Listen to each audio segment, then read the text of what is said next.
More foam, please. I should have done this before. If I lift this like so, I can move it back.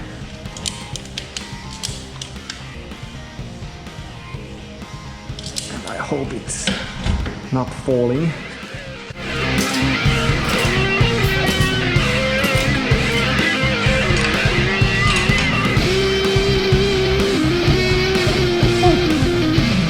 No worries there. This is a huge lump of engine